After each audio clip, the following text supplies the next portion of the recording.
day 4 of the second test match between Pakistan and New Zealand at Karachi. And today it was all about New Zealand. Pakistan are now on the ropes in the mat and they would be thinking of somehow surviving this test match. Today, when the day started, Pakistan required 42 runs to equal the New Zealand first innings, and it was being hoped that the Pakistani last pair is going to try and make some quick runs so that the deficit could be reduced as much as possible.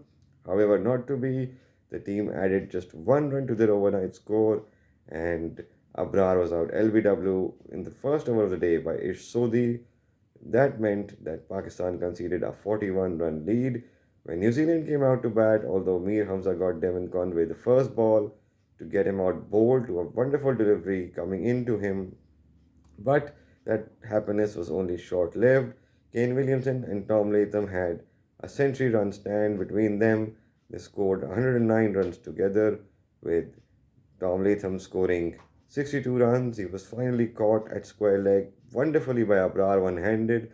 And on the same score of 114, Kane Williamson was out LBW by Abrar. However, then came the wonderful 127 run partnership between Michael Bracewell and Tom Blundell, and that took the game completely away from Pakistan. New Zealand declared with an overall lead of 318 runs. Pakistan were required to bat 3 overs and then they crumbled under pressure. Abdullah Shafiq was out bowled by Saudi on the second delivery, and although the ball did not bounce, but that would not have mattered because that was a corker of a delivery by Saudi. It pitched on the off stump, it came in, and Abdullah Shafiq was deceived, was playing the wrong line, did not account for the in dip, and he was out bowled.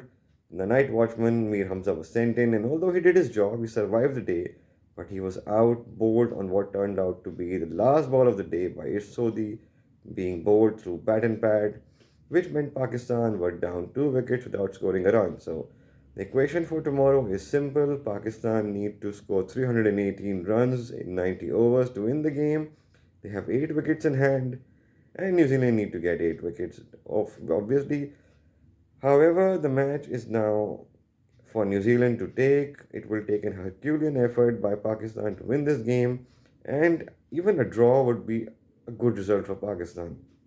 What happened to Pakistan in this test match? Well, they just could not take the home advantage. The wicket did not deteriorate enough for them to take advantage in the field. The first choice of bowlers were injured, so they had to rely on an inexperienced bowling lineup, and then the fielding did not help. Abrar was fairly unlucky today. He got chances dropped by Sarfaraz as well as in the slip, and his decision was overturned due to a faint inside edge on Tom Blundell's LBW.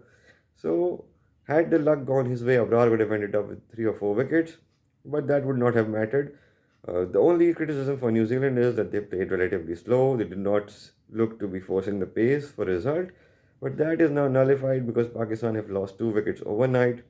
So it's all about New Zealand, how they come back tomorrow and how they try and take the remaining 8 wickets. The wicket now is starting to have awkward bounce.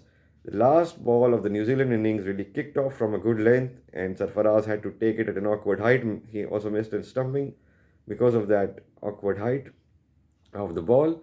And then Abdullah Shafiq in the very next over got bowled with the ball keeping low. So the pitch is now doing tricks, and Pakistan will have the work cut out tomorrow.